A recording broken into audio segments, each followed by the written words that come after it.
We now call upon Pats captain Connor Bedard and Broncos captain Owen Pickering to please join retired Corporal Jason Lepke at center ice for tonight's ceremonial puck drop.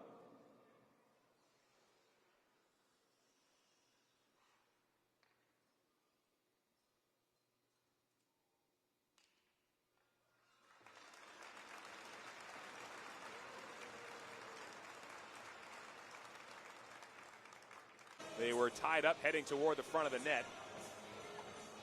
And Vincent, I guess, got the stick up on Bedard. He'll go to the box. And the Broncos to their second to the blue line. Now Suzdalev, top of the right circle, across to Bedard. Back across, Suzdalev scores! A quick give and go play between Bedard and Suzdalev. And Alexander Suzdalev will get his 9th goal of the season as the Broncos find themselves down 2-0. 10:04 to go in period number 1. Regina's power play has now scored in 6 straight games.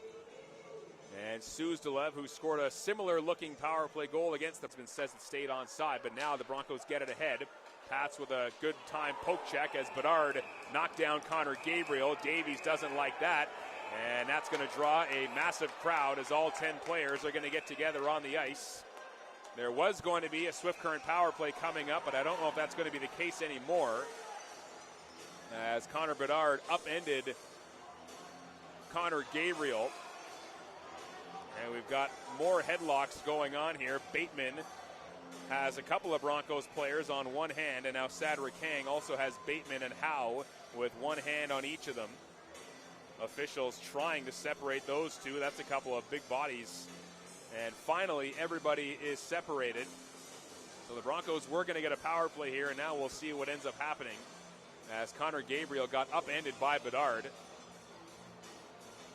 Then Josh Davies went right after Bedard, and that brought everybody else into the pile, as Davies and Bedard are still yelling at each other in front of the penalty box. Bedard finally makes his way in there, and the crowd already getting on the Regina captain. Don't see that very often, where a player stops and kind of just yells at somebody before they go into the box. There's 2 Regina players in the penalty box right now and only 1 for Swift Current. So I wonder if the Broncos might still be getting a power play here. It's Bedard and Boria Vallis in the box for Regina. Josh Davies is the only one for Swift Current. 5:17 to go in period number 1. And now Luke Bateman is heading to the box as well. Sadrick Kang for Swift Current. So it does look like the Broncos are going to get a power play here. Bedard's penalty is the only one on the board, and I guess the other 4 guys are all coincidentals. Bernie, and back comes Regina. Tanner Howe over the line, looking for Bedard. Right circle, toe drag, move, but got poke checked by McGinley. Puck up top and now down to the goal line. Pats, a sharp angle shot, and they score. Sneaks under the blocker arm of Gage Alexander, as a shot from the right face-off circle by Alexander Suzdalev goes in. His 2nd of the game has cut it down to a 1-goal game. Connor Bedard is leading the goal train rather. He was parked in the crease, and Gage Alexander looked like it just kind of snuck under his arm, and it goes off the skate of Connor Bedard. And now I wonder if the Broncos are wondering about a potential kicking motion. Over the Swift Current line, now Feist on left wing, looking backdoor, puck deflects on goal, and Bedard goes through the legs and scores. What a goal by Connor Bedard as he goes through the legs and puts it past the blocker of Gage Alexander. His 2nd goal of the night has tied the game at 4 with 13:11 to go in regulation. Just trying to do his best Matthew Ward impression, I think.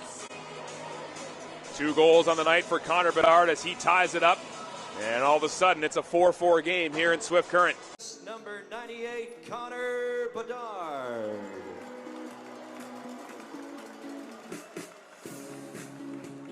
And tonight's first star from the Broncos with